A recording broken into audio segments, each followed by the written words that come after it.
하나님께서 우리 공동체에게 오늘 주시는 말씀 디모데전서입니다. 디모데전서 2장 1절부터 4절까지의 말씀입니다. 한 절씩 번갈아 읽겠습니다. 제가 먼저 1절 읽습니다. 그러므로 내가 첫째로 권하노니 모든 사람을 위하여 간구와 기도와 도고와 감사를 하되 임금들과 높은 지위에 있는 모든 사람을 위하여 하라. 이는 우리가 모든 경건과 단정함으로 고요하고 평안한 생활을 하려 함이라. 이것이 우리 구주 하나님 앞에 선하고 받으실 만한 것이니 하나님은 모든 사람이 구원을 받으며 진리를 아는 데 이르기를 원하시느니라. 아멘. 다시 한번 기도드립니다. 존귀하신 주님, 하나님 백성들이 하나님 말씀 앞에 나아갑니다. 우리의 마음을 겸손하게 하시고 부드러운 마음을 주사 말씀의 씨앗이 우리의 마음밭에 뿌려져 심기어 뿌리 내리고 자라나고 열매 맺게 하옵소서. 말씀은 생명입니다. 진리입니다. 그 가운데 성령 하나님 역사하신다 약속하셨사오니 홀로 우리 심령 가운데 이 공간 가운데 이 시간 속에 일하여 주시옵소서. 예수 그리스도의 이름으로 간절히 기도드리옵나이다. 아멘. 아멘. 시대적 이슈 두 번째 메시지입니다. 제목 같이 읽어보겠습니다. 시작. 누구에게 어떤 정당에게 투표해야 하는가? 네, 이런 제목으로 말씀을 나눕니다. 이번 주 수요일 6월 13일입니다. 지방선거가 있습니다. 그래서 여러분들이 고민을 많이 하고 계실 텐데 누구를 어떤 정당을 찍어야 되는지 제가 알려드리는 것이 아니라 온전한 판단을 위해서 성경적인 원칙들을 좀 잘 살피고 또 그 가운데에서 우리가 함께 고민하고 기도하기를 원하는 마음으로 말씀을 준비하였습니다. 우리 주난교회는 매일매일 두 가지 기도를 합니다. L10-2, T2-1 기억하기 쉽도록 약자로 만들었습니다. L10-2는 루가복음 10장 2절 추수할 것은 많은데 일꾼이 적으니 추수의 주인이신 아버지께 청하여 일꾼 보내주소서 하라. 이 말씀 붙들고 우리 교회 일꾼을 청하는 기도입니다. 10장 2절이기 때문에 10시 2분에 카톡에 딱딱 올라오죠. L10-2 기도문이 올라오면 여러분 동시에 또 한 가지 기도를 부탁드리는데 그것은 바로 디모데 전서 오늘 읽은 본문입니다. 2장 1절 디모데 T 2장이 2, 1, 2절에 1 해서 T2-1 기도입니다. 이것은 이 말씀 붙들고 위정자들을 위해서 매일매일 기도하자고 하는 우리 교회 기도 운동입니다. 그래서 여러분들께서 각자의 자리에서 직장에서 카톡에 L10-2 기도문이 올라오면 그것과 함께 T2-1 우리나라 위정자들을 위한 기도를 매일매일 이름으로 해 주시기를 부탁드리겠습니다. 우리는 왜 매일 나라의 리더십들, 권위자들, 위정자들을 위해서 기도할까요?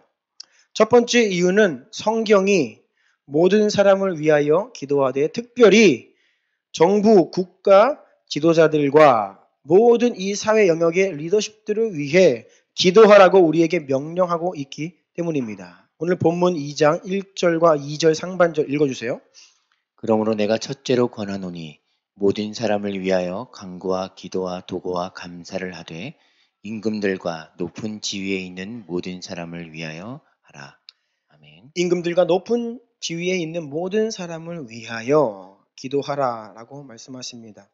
따라서 그리스도인들은 대통령으로부터 시작해서 모든 국무위원들, 장관들, 국무총리 그리고 우리가 사는 지역의 단체장, 부천시장 그리고 국회의원 우리를 대표하여 가 있는 우리가 다 선출한 국회의원들이죠.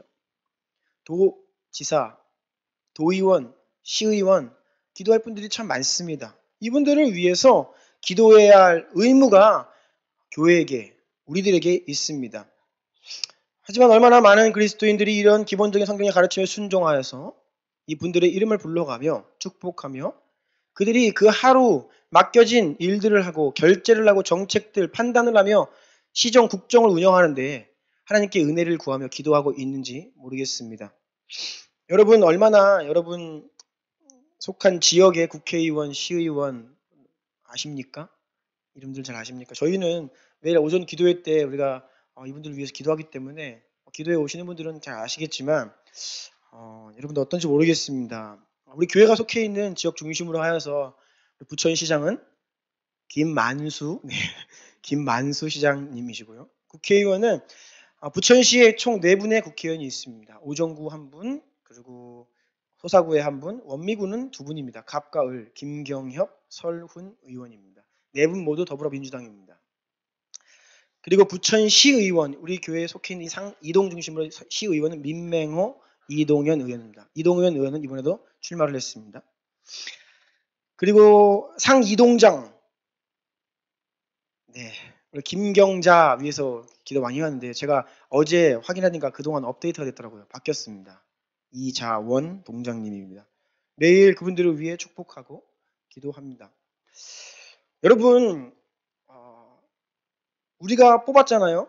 그렇죠? 우리가 선출합니다. 그분들 이름 기억하시면서 매일매일 기도해 주셔야 합니다.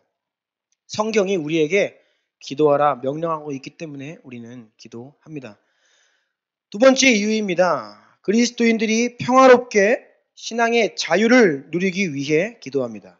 오늘 본문 2절 하반절 읽어주세요. 이는 우리가 모든 경건과 단정함으로 고요하고 평안한 생활을 하려 함이라. 아멘. 아멘. 여러분, 우리가 위정자들을 위해 기도할 때 대한민국을 기독교 국가 만들기 위해 기도하는 것이 아닙니다. 선거 때에 우리가 기도하는 이유는 믿는 사람이 기독교인이 선출되어서 이 나라가 기독교인들에 의해 다스려져야 된다? 이런 마음으로 기도하는 것이 아니에요. 교회와 성도들이 하나님의 말씀에 순종하며 신앙생활 하기에 적절한 환경이 되도록 기도하는 것입니다. 핍박이나 방해가 없도록 기도하는 것입니다. 하나님께서 교회를 세우신 목적과 정부를 세우신 목적은 달라요. 정부는 교회가 할 일을 대신하는 기관이 아닙니다. 우리가 기도할 때 그것을 혼돈할 수 있습니다. 교회의 역할은 교회가 하는 것이에요. 정부의 역할은 이따가도 말씀드리겠지만 선한 자들을 보호하고 악인을 처벌하는 이러한 목적을 가지고 하나님은 정부를 허락하시는데, 그래서 선거철에 기도하고 또 우리가 위정자들을 위해 기도하는 것은 기독교 국가를 만들기 위한 것이 아니라는 것입니다. 일반적으로 한 국가의 리더십과 국가 체제가 올바로 서면 사회 질서가 안정되고 또 정치적으로도 안정됩니다. 그러면 일반적으로 그리스도인들이 신앙생활할 수 있는 자유로운 평화로운 환경이 조성됩니다. 이것을 위해 기도하라는 것입니다. 왜냐하면 이러한 정치적 안정으로 인해 신앙생활에 자유가 주어지면 오늘 읽은 본문의 3절과 4절로 이어지는데 읽어주시겠어요? 이것이 우리 구주 하나님 앞에 선하고 받으실 만한 것이니 하나님은 모든 사람이 구원을 받으며 진리를 아는 데에 이르기를 원하시느니라. 아멘. 사회 정치적으로 안정이 되고 질서가 잡히면 교회가 자유롭게 교회의 사명을 감당할 수 있는 환경이 조성이 됩니다. 그러면 전도와 선교를 자유롭게 할 수 있게 되며 그것을 통해서 하나님께서 뜻하신 바 영혼들이 주님께로 돌아올 수 있게 되는 것입니다.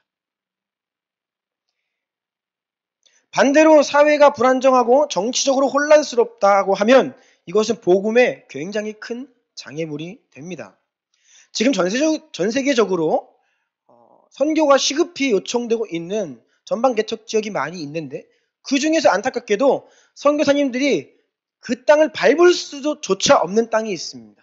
여러 어려운 나라가 있지만 갈 수도 없는 나라, 선교사가 발붙이기도 어려운 나라들이 몇 나라가 있는데 북한, 소말리아, 예멘, 시리아, 아프가니스탄 이런 나라들입니다. 여행 금지 국가입니다. 우리나라 사람이 그곳에 여행도 할 수 없는 곳입니다. 왜요? 그곳에 혼란이 있는 땅입니다. 무정부 상태일 수도 있고 악한 정권이 들어서 있거나 내전에 의해서 기본 치안과 질서가 잡히지 않아 갈 수 없습니다. 그래서 복음의 문이 꽉 막혀 있죠. 좋은 선교사님 가 계신 터키 땅도 이 동남부 시리아 이 접경 지역에는 접근 불가 지역입니다. 잘못 가면요 사람이 소리 소문 없이 사라지게 됩니다. 왜냐하면 IS 일당들 이 분쟁이 심한 지역이기 때문입니다. 기독교 초기에 복음이 급속도로 지중해 연안 많은 국가들에게 전파될 수 있었던 주된 요인 중 하나는 당시가 바로 로마의 평화 시기였기 때문입니다. 로마의 절대 권력이 통치하던 일당 체제였습니다. 로마의 그 힘 앞에 어떤 나라도 힘도 대항할 수가 없는 시대였어요. 어디서든지 조그마한 소요 사태가 일어나면 로마 병력을 전차를 파송해서 하루 이틀 내에 그 소요 사태를 진압할 수 있도록 로마가 길을 닦아놨습니다. 곳곳에 기지들이 있었죠. 총독을 파송하고 그리고 군대를 주둔시켰습니다. 그래서 지중해 연안 많은 나라들 가운데 정치, 언어, 문화가 이 로마라고 하는 강력한 나라 체제 하에 통일되어 있었고 안정되어 있었습니다. 로마의 황제들 중에 기독교를 강압적으로 핍박하는 사람들이 더 있긴 했지만 그럼에도 이 로마의 그 강권적인 압제 아래 질서가 유지되자 그 로마가 닦아놓은 길을 따라 선교사님들이 선교를 할 수 있었습니다. 기본 치안들이 보장되어 있었기 때문에 선교 사역이 활발하게 진행될 수 있었다는 것입니다. 그리고 지난 기독교 역사 가운데 국가 체제가 바뀌고 국가 원수가 누가 서냐에 따라서 기독교는 큰 핍박에 직면하기도 하였습니다. 그래서 한때 동방의 예루살렘이라고 불렸던 평양 땅에도 지금 악한 정권이 들어서자 기독교인들이 숨죽여 지하화되어서 비밀스럽게 신앙생활을 해야 하는 안타까운 상황이죠. 북한에 전도할 수 있습니까? 3대 C를 말입니다. 작년만 하에도 700명 이상의 기독교인들이 발각되어서 수용되었다는 미국 보고서가 있죠. 큰 입원입니다. 모쪼록 이와 같은 이유들로 인해서 우리는 국가와 뿐만 아니라 모든 리더십들을 위해 기도해야 하는데 이들이 바로 서야 하는 이유에 대해서 보다 성경적인 이유를 좀 더 살펴보기를 원합니다. 로마서 13장 1, 2절 다 같이 읽어볼까요? 시작. 각 사람은 위에 있는 권세들에게 복종하라. 권세는 하나님으로부터 나지 않음이 없나니 모든 권세는 다 하나님께서 정하신 바라. 그러므로 권세를 거스르는 자는 하나님의 명을 거스림이니 거스르는 자들은 심판을 자취하리라. 아멘. 아멘. 세상의 모든 정당한 권위와 권세가 하나님께로부터 나온 것이다라고 말하고 있습니다. 성경에서 말하는 정당한 권위란 국가 정치 권위, 부모의 권위, 남편의 권위, 상관의 권위, 또 교회에서의 말씀 교사들과 목회자의 권위 등이 있습니다. 이 모든 권위가 하나님께로부터 나왔기 때문에 하나님께로부터 나온 그 권위는 하나님께로부터 나온 것에 합당하게 바로 서야 합니다. 예수님께서 십자가에 오르시기 전에 빌라도, 본디오 빌라도 당시 로마 총독 앞에 섰습니다. 예수님께서는 이사야 53장의 예언대로 억울하게 죽임당하실 위험 앞에 있었지만 구차하게 변명하지 않으시고 털깎는 앞에서 잠잠한 양처럼 침묵하셨습니다. 그러자 빌라도가 이렇게 묻습니다. 요한복음 19장 10절 11절 읽어주세요. 빌라도가 이르되 내게 말하지 아니하느냐 내가 너를 놓을 권한도 있고 십자가에 못 박을 권한도 있는 줄 알지 못하느냐. 예수께서 대답하시되 위에서 주지 아니하셨더라면 나를 해할 권한이 없었으리니 그러므로 나를 네게 넘겨준 자의 죄는 더 크다 하시니라. 아멘. 로마 총독 빌라도의 그의 권위와 그가 가지고 있는 모든 힘 다 하나님께로부터 왔다고 예수님 말씀하셨습니다. 하나님은 뜻과 섭리 가운데 이 땅의 모든 권위와 질서를 세우시고 또 그들을 통해 세상을 다스리시고 역사 주관하십니다. 제가 왜 하나님의 뜻과 섭리라고 구별하여 말씀드리냐 하면 하나님을 오해할 수 있기 때문입니다. 하나님의 뜻이라는 것은 그 배후의 목적, 과정, 결과가 선한 일이에요. 하나님이 다 그 마음을 다하여 계획하시고 이루신 일들을 말합니다. 그런데 때로는 섭리라고 하는 것은 우리로서는 이해할 수 없는 측면, 즉 하나님께서 그것이 원래 하나님의 뜻이 아니에요. 그런데 하나님께서 그것을 역사 가운데 섭리적으로 허락하시는 겁니다. 악한 정권이 들어서고 악한 자가 한 나라의 왕이 되어서 대통령이 되어서 국민들이 고통을 당하게 되는 일, 모든 권위는 하나님께로부터 나온다고 하였는데 하나님 왜 그러한 일들을 허락하시는가? 라고 할 때에 여기에 우리가 다 이해할 수 없는 하나님의 섭리가 있다는 것이죠. 하나님의 뜻과 섭리 가운데 하나님은 모든 왕, 대통령, 각 나라의 리더십들을 세우십니다. 하나님은 왜 누군가에게 이러한 권위와 권세를 허락하실까요?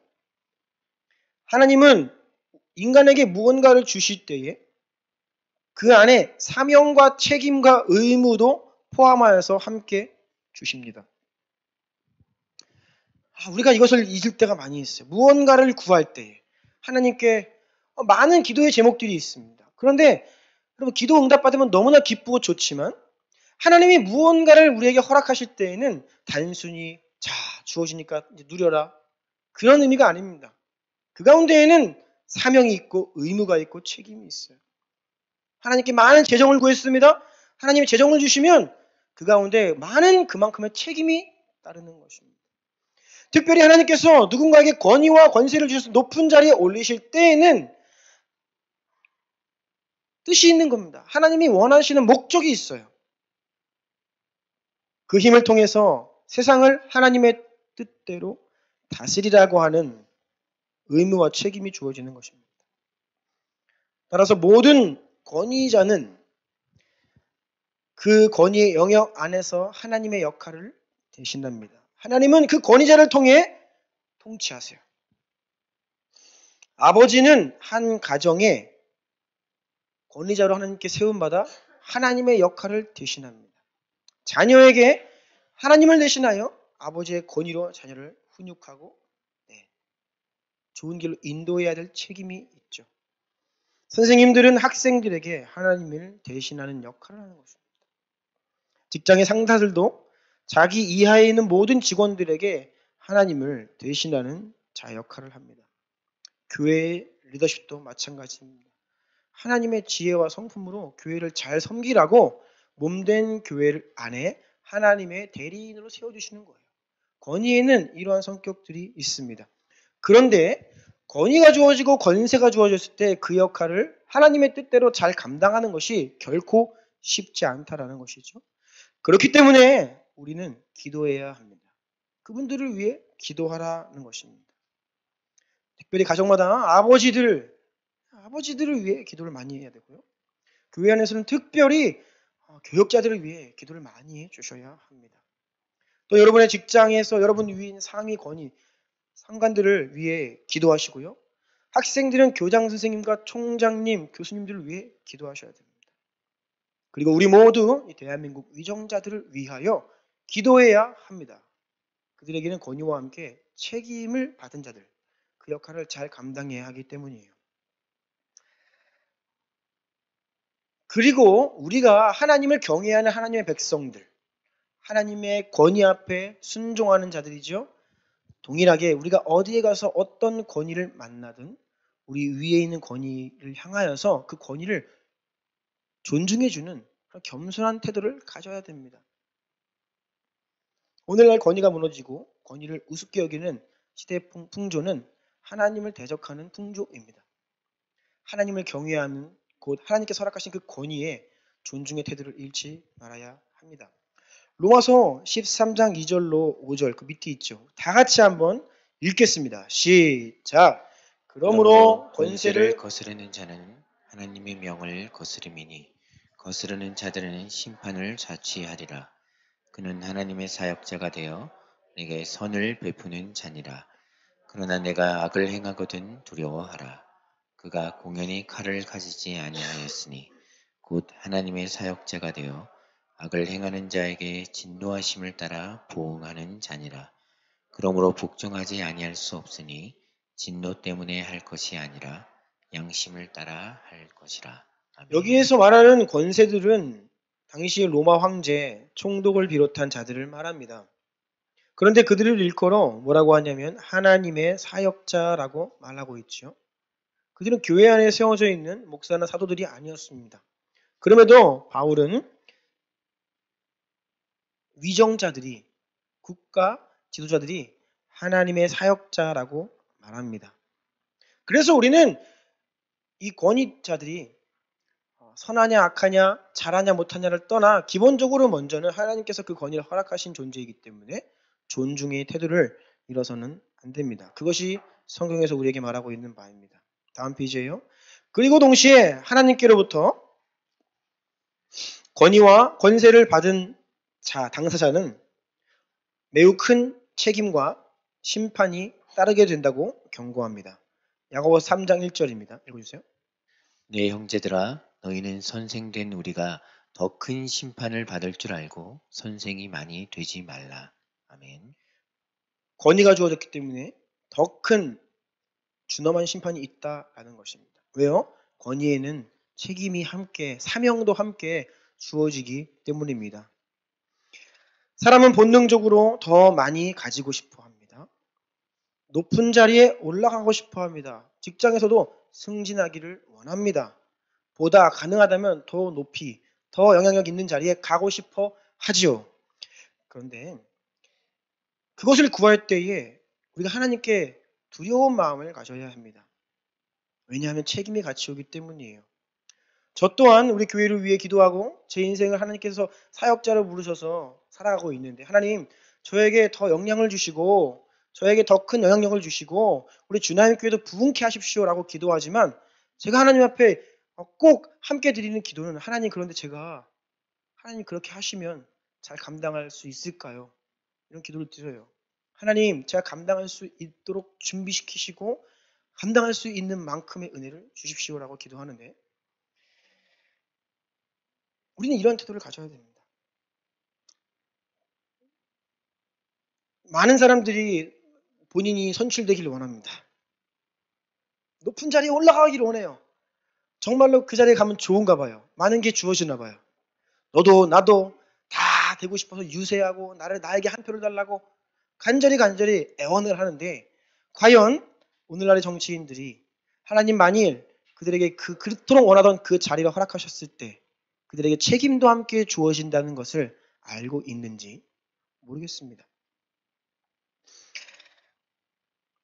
예수님께서는 당시에 이스라엘 정치, 종교 지도자들에게 다음과 같이 말씀하십니다. 마가복음 12장입니다. 읽어주세요.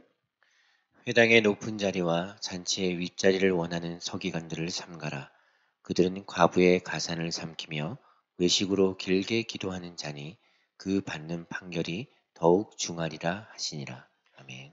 하나님께서 당시에 서기관 그룹들, 당시 종교, 정치 하나였습니다. 그들에게 권위가 주어졌고 높은 자리에 세우신 이유는 가난한 자들을 돕고 선을 행하라고 하나님의 역할을 대신 감당하라고 주신 것인데 그저 높은 자리만 원하고 자기들의 책임을 다하지 않는 그들을 향하여 하나님은 매우 엄중한 심판이 있을 것이라고 경고하고 계십니다. 오늘날 세상에 불의함과 부조리가 가득한 이유는 하나님이 불의하시기 때문이 아니에요. 하나님의 역할을 대신하도록 세워진 권위들이 부패하고 타락했기 때문입니다.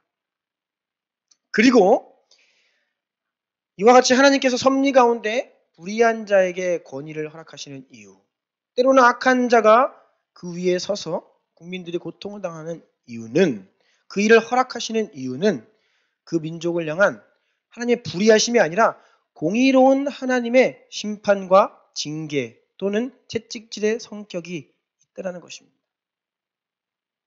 우리가 은혜를 잊고 신사참배하고 타협하고 하나님을 떠났을 때에 북한 땅에 악한 정권이 지금 들어서서 지금까지도 수많은 사람들을 압제하고 있죠. 하나님이 허락하신 이유가 바로 이 땅을 향한 하나님을 떠난 우리들을 향한 하나님의 채찍질의 성격이 있다는 것입니다. 그래서 늘 우리는 이러한 태도로 그리스도인들은 세상을 바라보아야 합니다. 가로 4번입니다. 따라서 그리스도인들은 모든 권세를 세우기도 하시고 패하기도 하시는 하나님의 주권을 온전히 인정해야 하고 모든 영역의 리더십들을 위해 기도해야 하며 또 이를 위해서 성경적인 방법과 원칙 그 가운데 행동할 수 있어요. 시민으로서 국민으로서 행동할 수 있습니다. 그리스도인들은 가장 먼저 모범적인 시민이 되어야 합니다. 세금을 잘 내고 법과 질서를 준수하는 모범적인 시민으로 살아가야 하고요. 특별히 하나님 말씀을 순종함으로 빛과 소금의 역할을 감당해야 됩니다. 법이 할 수 없는 것까지도, 이 땅의 공권력이 할 수 없는 부분까지도 우리가 빛과 소금 되어 모범 시민이 되어 역할 잘 감당해야 하고요. 또 우리가 나라에 일어나고 있는 모든 일들을 소상히 알 수 없기 때문에 언론과 미디어가 그 역할을 잘 해야 합니다. 사람들에게 정직하게 진실하게 보도하고 알려야 합니다. 요즘 이런 편파적인 보도 때문에 문제가 많이 있죠. 또한 우리는 투표권을 행사함으로 인해 하나님께서 정부를 세우셔서 본래 이루고자 하신 그 목적이 잘 이루어질 수 있도록 동참합니다. 그리고 때로 잘못된 권세와 권력, 증거가 드러나면요, 우리는 행동할 수 있어요. 이 행동을 할 때에 원칙 한 가지만 지키면 됩니다. 그것은 바로 비폭력입니다. 비폭력. 예수님도 억울하게 신문당하시고 십자가에 오르실 때에 폭력적으로 저항하지 않으셨습니다. 비폭력이란 불의를 있는 그대로 용기 있게 이야기하되 불의한 권력이 나에게 어떻게 하든 내가 그것을 겸허히 다 받겠습니다라고 하는 태도입니다. 그런데 어떤 불의한 거하거나 잘못되어 있는 세력을 향하여 이야기를 하고 나아갈 때 그것에 폭력성이 가미된다고 하면 그것은 하나님의 뜻이 아닙니다. 이것을 잘 구별하면 되겠습니다. 큰 3번입니다. 보수와 진보 무엇이 답인가? 진리는 이념이 아닙니다. 따라서 어떤 이념 안에 진리를 담을 수 없어요. 우리가 특정 이념 안에 갇히거나 정치적으로 편향되면 결코 안 되는 이유가 여기 있습니다. 우리는 복음, 진리를 소유한 자인데 왜 이것을 어느 한 정치 이념 안에 담으려 합니까? 그것은 올바르지 않습니다. 우리는 이 세상에 존재하는 모든 이념들, 노선들을 하나님의 냉철한 말씀의 검으로 잘 분별하여 옳은 것은 취하고 그런 것은 버려야 합니다. 통합적으로 모든 것들을 아우르는 지혜가 우리에게 필요하다는 것입니다. 이것이 겸손입니다. 정치인으로서 보수와 진보를 흑백 논리로 바라보는 것 매우 조심해야 됩니다. 오늘날 이러한 편향된 생각들, 입장들이 너무나 많아요. 강단 위에서도 교회들도 적지 않은 많은 교회들도 이렇게 편향된 말들을 합니다. 강단 위에서 이런 메시지가 선포가 돼요. 그래서 성도들이 굉장히 혼란을 느끼고 어느 교회에서는 저렇게 말하고 어느 교회에서는 이렇게 이야기하고 여러분 잘못되었습니다. 잘못되었어요. 어느 한쪽은 선이고 다른 한편은 악인가? 결코 그렇지 않습니다. 정치적 양진영, 보수와 진보 양진영에는 성경적인 가치가 부분적으로 상호 보완적으로 포함되어 있어요. 다시요. 보수와 진보 양진영에 성경적 가치가 부분적으로 상호 보완적으로 포함되어 있습니다. 그런데 어떻게 어느 한쪽이 맞고 다른 쪽이 틀려요? 그리고 양진영 모두의 죄, 부정적인 것, 하나님을 대적하는 사상들, 내용들도 견고히 포함되어 있습니다. 그래서 교회는 결코 어느 한 정치 집단의 편에 서거나 지지해서는 안 된다는 것이 제가 지금까지 확신하고 있는 성경적 결론입니다. A를 볼까요? 보수주의는 전통 가치를 존중하고 기존 사회 체제의 유지와 안정적인 발전을 추구하는 정치 이념, 사전에서 그대로 인용한 것입니다. 그래서 결혼, 가정, 성윤리, 권위 질서 등의 영역에서 성경적인 가치를 부분적으로 담고 있습니다. 한 남자와 한 여자가 평생 맹약을 하고 살아가는 이 전통적 결혼의 이 개념들, 성경적입니다. 이것을 지켜야 한다라고 이야기하죠. 또 오늘날에는 성 구분마저도 이 무너지려고 하는 이때 생물학적인 남성과 여성의 기준을 기존의 사회 통념 가운데 합의되어 있고 성경이 그것을 맞다 하는 그 영역을 보수주의, 정치 보수 그룹들은 지키려고 합니다. 이것이 바로 오늘날 교회 입장과 일치되는, 부분적으로 일치되는 영역이라고 할 수 있죠. 자, 그런데 보수 정치권이 좋은 것만 지키려고 합니까? 여러분, 좋은 것만 지키려고 합니까? 모두 지키려고 하죠. 조금 피곤하신 것 같아서 제가 질문 드리는 겁니다. 네. 정치 얘기가 좀 무거운지 심각한지 좀. 네.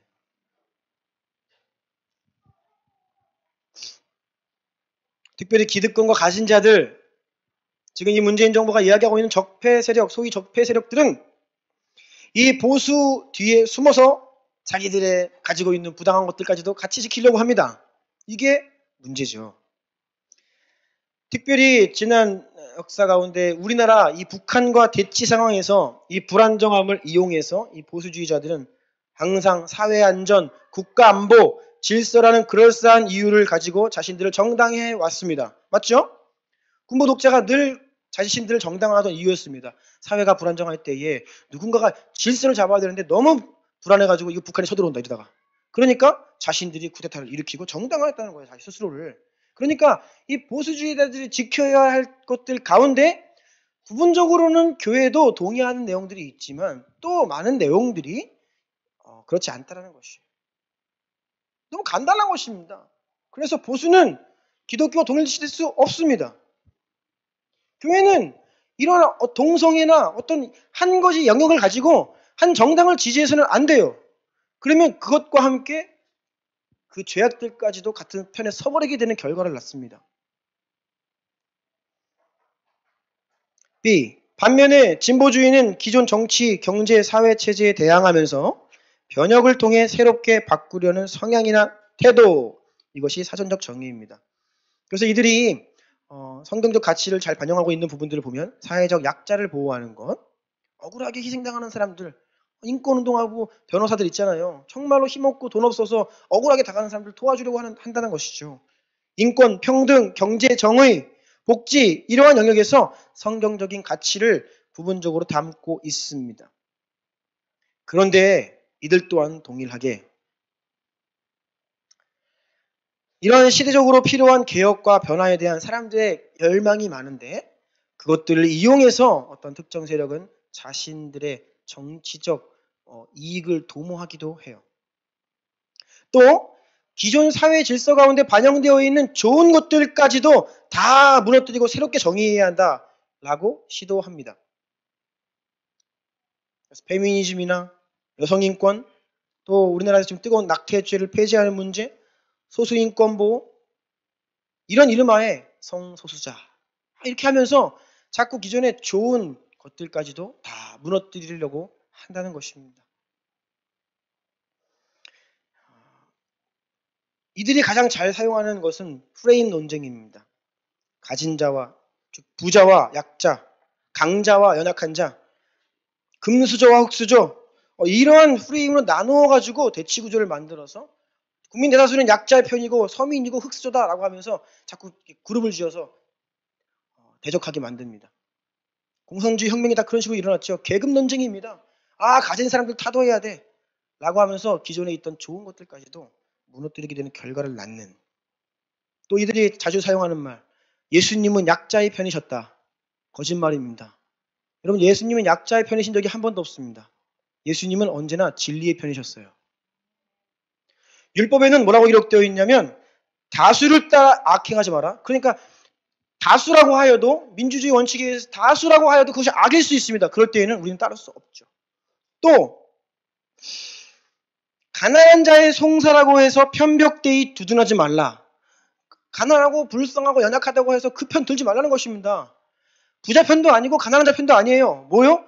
정의로 진리로 판단하라고 말씀하시고 예수님은 언제나 진리의 편이셨습니다. 마틴 로이드 존스 목사님 하신 원칙들 잘 정리가 되어 있는데요. 읽어주시겠어요? 하늘나라의 어떤 정치체계나 조직도 완전하지 않다. 그러므로 이런 일에 정신을 빼앗긴 채 열중해서는 안 되며 하나의 체계가 완벽하다는 것을 옹호하기 위해 전 생애를 낭비해서도 안 되며 그것이 모든 문제들을 해결해 줄 것이라고 주장해서도 안 된다. 왜냐하면 그것은 절대 진리가 아니기 때문이다. 성경의 교훈을 그 어떤 정치 정당이나 당파와 동일시하려는 시도는 그리스도의 가르침을 위반하는 행위이다. 너무나 간단하고도 기본적인 원칙임에도 이것들을 모르고 무지한 건지 알면서도 무시하는 건지 모르겠어요. 너무나 많은 편향된 말들이 교회 안에서조차 난무하고 있습니다. 여러분 혼란을 느끼지 마십시오. 바로 3번입니다. 신실한 그리스도인도 자신의 성향과 어떤 가치에 중점을 두냐에 따라서 때로는 보수적인 성향 또는 진보적인 성향을 가질 수 있습니다. 제가 아는 저와 관계를 맺고 있는 많은 신실한 그리스도인들과 목회자들 가운데에도 때로는 보수적인 성향을 가진 분들도 계시고 진보적인 성향을 가진 분도 계세요. 보수와 진보가 진리의 문제가 아닙니다. 또 여러분이 조심하셔야 될 것, 그것은 내가 지지하는 정치 집단이나 어떤 특정 인물에 대해서 지나친 기대를 갖는 것입니다.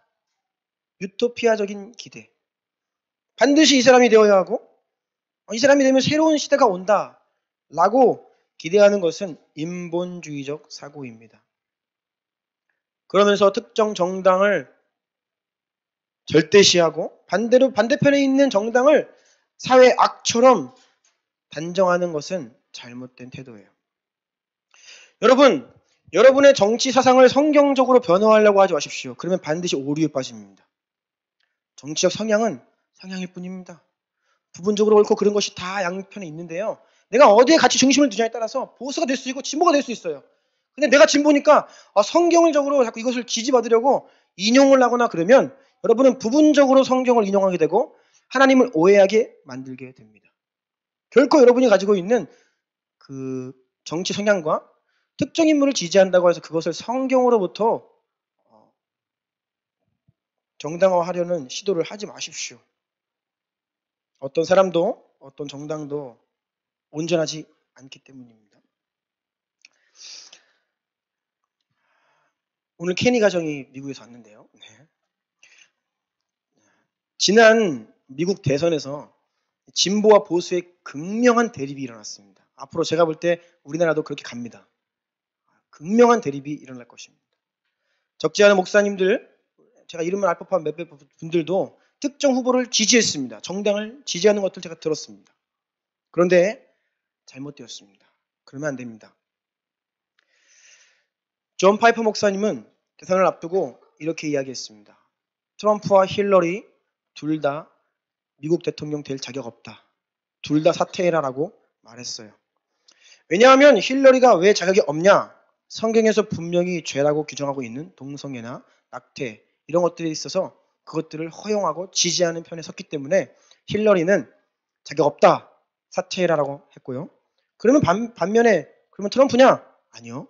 트럼프도 인격과 그의 말과 특별히 과거 행적들, 스캔들 보니까 도저히 대통령으로서 자격이 없다라고 해서 두 사람 다 사퇴라고 했습니다. 또 몇몇 보수적인 목사들이 이 트럼프를 지지했다가 선거가 임박하면서 계속해서 드러나고 있는 그 추문들 때문에 이 감당이 안 돼서 그 지지를 철회한 목사님도 계십니다. 궁금한 게 그래서 존 파이퍼 목사님 둘 중에 한 분 뽑았을 것 같은데 누구 뽑았을까요? 네. 일단은 둘 다 자격 없다고 했습니다. 근데 어차피 둘 중에 하나가 될 거 아닙니까? 둘 중에 하나의 표를 줘야 되는데 안 줬을 수 있고요. 제가 어린 시절에 저희 아버지께서 목사님이셨는데 투표를 하러 가시는데 제가 아버지 손잡고 따라간 적이 있습니다. 제 기억으로 굉장히 어릴 때였어요. 초등학교 1, 2학년 정도? 대통령 선거였던 걸로 기억하는데 길게 줄이 서 있었고요. 그때 한번 투표하려면 제 기억 굉장히 오래 줄 섰어야 됩니다. 아버지께 여쭤봤습니다. 아버지 누구 뽑으셨습니까? 그러니까 아버지께서 저한테 뭐라 말씀하셨냐면 투표는 비밀이야 라고 말씀하셨어요. 그래서 저는 계속 물어봤습니다. 끝까지 집요하게. 그런데 아버지로부터 누구를 지지하셨는지 듣지 못했습니다. 저는 당시에 그것을 이해할 수 없었어요. 그런데 이제는 이해할 수 있습니다. 특별히 목사라는 직분을 가진 자가 누구를 지지했다는 것을 밝히는 순간 많은 오해들이 일어납니다. 아, 목사님이 지지하셨어? 그러면 하나님의 뜻일 수 있는 가능성이 크다는 거죠. 아, 목사님이 지지하셨어? 그러면 선한 사람이네. 또는 어떻게 저런 사람을 우리 목사님 찍을 수 있지? 이렇게 여러 가지 반응들이 나올 수 있습니다. 여러분, 투표장에서 한 표를 행사할 때 목사는 목사가 아닙니다. 선량한 그냥 한 사람의 시민이에요. 국민입니다. 저도 그래서 선거철만 되면 고통스럽습니다. 제 아내가 누굴 찍었냐고 밝히라고 합니다. 제 원칙은 밝히지 않는 것인데 제가 그저께 금요일 날 아침에 사전투표했습니다.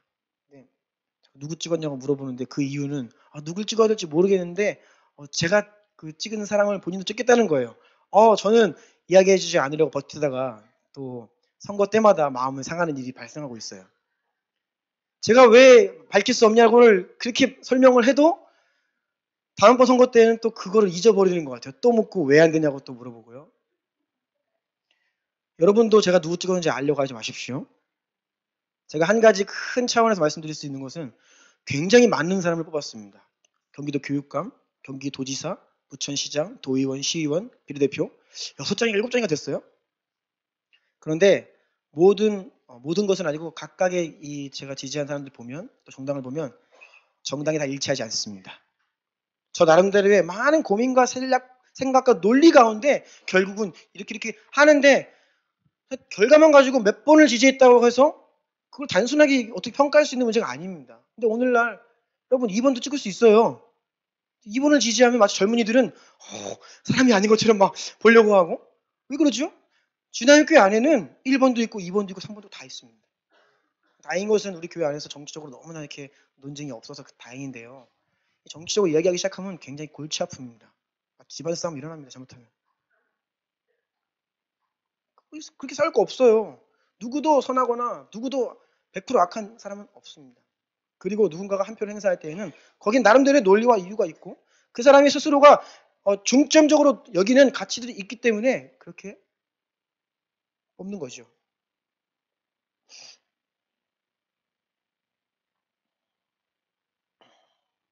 마지막 페이지입니다. 신앙과 정치적 성향의 상관관계를 좀 보겠는데요. 신앙에는 크게 복음주의, 은사주의, 진보주의 이 세 가지 줄기가 있는데요. 이 복음주의는 예수 그리스도의 십자가 대속 그리고 개개인이 이것을 믿고 구원받는 것 여기에 중점을 둡니다. 그래서 굉장히 개인화되어 있어요. 신앙이. 이 사람이 정말 예수님 인격적으로 만나고 믿고 구원받느냐 그 십자가를 믿고 예수님 영접하느냐 여기가 중점이에요. 아까 말씀드렸듯이 복음 전도하기에 가장 좋은 게 뭡니까? 사회 질서입니다. 그래서 다소 보수적 경향을 띱니다. 왜요? 다른 것보다는 교회가 할 역할이 있는데 사회가 할 역할은 좀 안정적으로 질서만 좀 잡아달라. 그러면 교회가 할 역할을 하겠다. 어떤 그러한 경향성이 있기 때문에 다소 보수적으로 가요. 은사주의 또한 이 성령님의 은사와 능력 단순히 예수님 믿고 구원받는 차원을 넘어서서 육신의 질병이 치유되고 인생 가운데 축복을 누리고 어떤 그런 데 관심이 있어요. 이 은사주의도 한 개개인이 하나님의 능력 받고 권능받아서 사회의 높은 자리에 진출하여서 그 영역을 변화시키는 어떤 그런 관심이 있거든요. 그래서 이 보수적인 성향을 좀 갖게 됩니다. 진보주의는 성부 하나님의 권위, 능력, 정의 각각의 복음주의, 은사주의, 진보주의가 예수님, 성령님, 성부 하나님 삼위일체 하나님의 중점을 두는 포인트가 좀 다르죠. 하나님의 공의에 대해서 관심이 많아서 사회적인 구원, 그 공의가 이 사회 시스템과 구조적으로 반영되는 것에 관심이 있기 때문에 사회 변혁을 기대하고 사회운동에 적극적으로 참여하게 됩니다. 진보적인 성향을 갖게 되죠. 그런데 어느 한 가지도 절대 진리일 수는 없습니다. 삼위만 있는 것이 아니라 삼위일체 하나님이시잖아요. 이 세 가지가 우리는 균형적으로 다 우리 가운데 있어야 되는데 하지만 순서가 있습니다. 그것은 바로 복음주의에서 이야기하는 예수 그리스도와 그 예수님의 그 대속을 믿음으로 구원받아 그 다음 성령 하나님의 능력을 힘입어 그리고 이 세상 가운데 우리 역할을 감당하는 것 이렇게 단계로서는 시간적 순서로서 필요하죠. 가로 2번 보면 로마서 12장 12절에 참 이것에 대한 균형 잡힌 말씀이 있는데요. 함께 읽겠습니다. 시작.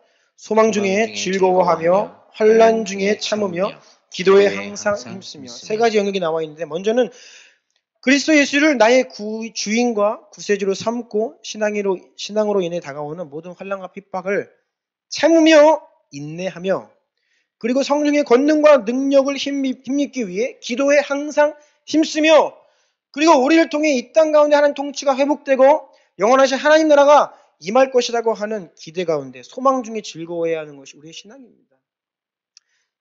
신앙 또한 복음주의, 은사주의, 진보주의 어느 한 영역에 갇히면 안 돼요. 여기에도 통합적 사고가 필요합니다. 자, 큰 5번 이제 마지막입니다. 어떤 사람과 정당에게 한 표를 행사할 것인가? 그리스도인들은 투표에 앞서서 다음과 같은 두 가지 근본적인 진리에 붙들어야 됩니다. 첫 번째, 이 세상의 통치자는 하나님이시다. 하나님의 나라는 이 세상의 어느 국가나 왕에 의해 세워지는 것이 아니라고 하는 기본 진리입니다. 요한복음 18장 36절 다 같이 읽겠습니다. 시작. 예수께서 대답하시되 내 나라는 이 세상에 속한 것이 아니니라. 만일 내 나라가 이 세상에 속한 것이었더라면 내 종들이 싸워 나로 유대인들에게 넘겨지지 않게 하였으리라. 이제 내 나라는 여기에 속한 것이 아니니라. 아멘. 세상 나라와 하나님 나라를 혼동해서 바라보면 안 돼요. 우리가 투표를 잘해가지고 좋은 사람이 쓰면 하나님 나라 흥왕하고 잘못돼가지고 사람들이 판단을 잘못해서 악한 자가 서면 하나님의 구원 역사가 망합니까? 그렇지 않다라는 것입니다. 그리고 우리는 세상으로부터 부름받은 하늘나라의 시민권이 있는 자라는 것을 늘 기억해야 돼요. 대한민국 국민입니다. 부천 시민이고 인천 시민이고 서울 시민이지만 근본적으로 우리는 하늘나라 시민이라는 것을 늘 잊어서는 안 돼요. 그래서 하나님의 통치는 영원하고요. 어떤 정당이 어떤 사람이 득세하여도 하나님은 그 계획을 온전히 성취해 가신 역사의 주인이라고 하는 이 사실을 여러분 꼭 기억하십시오.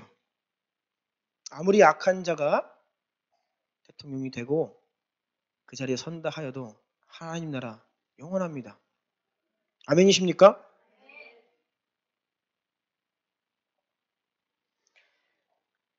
하지만 우리는 최선을 다하여서 어떤 사람과 정당이 기독교적 가치에 부합하는지 하나님께서 권위를 허락하실 때 그 본래 목적에 그래도 보다 더 부합하는지를 판단해야죠. 여러분 완벽한 사람 뽑는 게 아닙니다. 부담 느끼지 마십시오. 이 사람 뽑으면 하나님 뜻이고 저 사람도 좀 죄고 그런 거 아닙니다.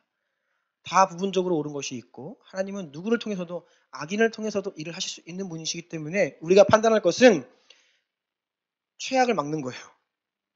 그래도 그나마 조금 더 나은 사람을 뽑는다는 마음으로 집에 온 전단지를 잘 살펴보시기를 바랍니다. 그런데 제가 보니까 난감하더라고요. 아무리 살펴도 이 사람이 어떤 사람인지 잘 분별이 안 되고요.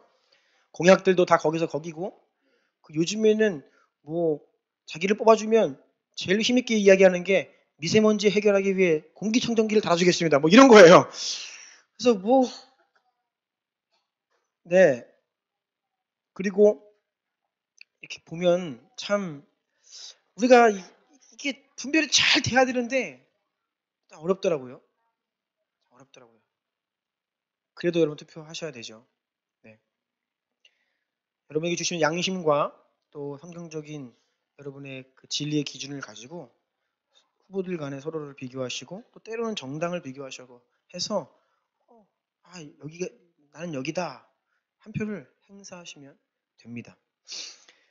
바로 3번이에요. 그런데 그것보다 더 중요한 그것은 바로 우리가 지금 국가를 위해 간절히 기도해야 될 때이다라는 것이에요. 한 국가가 온전히 서기 위해서는 앞서 말씀드린 대로 보수와 진보라고 할 때에 양인 진영에 각각의 다른 성경적 가치들이 부분적으로 포함되어 있기 때문에 제가 믿기로는 보수와 진보 가운데에서 각각 능력 있고 선하고 깨끗하고 양심적인 사람들이 일어나서 서로 경쟁하며 힘의 균형을 이루어야 그 나라가 건강합니다. 그런데 우리가 보고 있듯이 우리나라는 어느 한쪽이 지금 굉장히 막혀져 있습니다. 그 가운데에서 깨끗하고 선한 인물들이 나와야 되는데 참 조금 안타까운 상황을 보고 있어요. 그래서 우리는 기도해야 하고요. 특별히 남과 북의 상황들 속에서 더욱더 위정자들이 깨어 분별하고 나라를 잘 이끌어갈 수 있도록 기도해야 합니다. 마지막입니다. 하지만 이 모든 일의 결과는 하나님 백성들의 모습에 달려 있습니다. 한국 교회와 저와 여러분, 우리 한국 교회 성도들이 우리의 불신앙을 회개하고 돌이켜 거룩한 하나님 백성으로 살아가고 우리에게 주신 사명을 잘 감당해 간다면 하나님은 반드시 이 나라 민족 국가 위에 은혜를 주실 것입니다. 그렇지 않고서는 우리가 아무리 똑똑한 사람에게 한 표를 행사한다 하여도 결과적으로 볼 때 나라의 운명이 밝지가 않은 거예요. 결국 그래서 교회와 성도들에게 이 모든 국가의 운명의 키가 있다는 것입니다.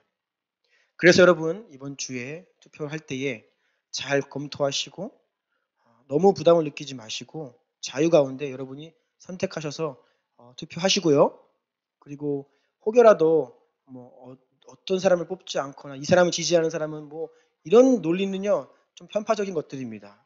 그런 것들을 너무 매이지 마시고 자유함 가운데 투표하시기를 축복하고 무엇보다 기도에 힘쓰시고 매일매일 엘텐투 기도 제목이 올라올 때에 위정자들을 위한 기도에 동참해 주시기를 부탁드리겠습니다. 기도하시겠습니다.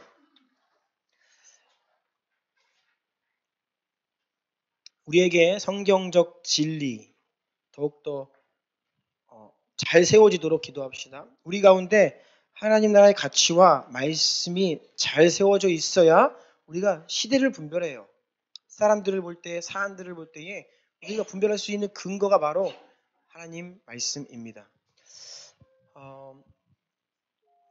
말씀에 예리한 검을 주셔서 시대를 분별하게 하시고 또 남은 시간들 누구를 어떤 정당에게 한 표를 행사해야 될지 기도 가운데 잘 선택하셔서요.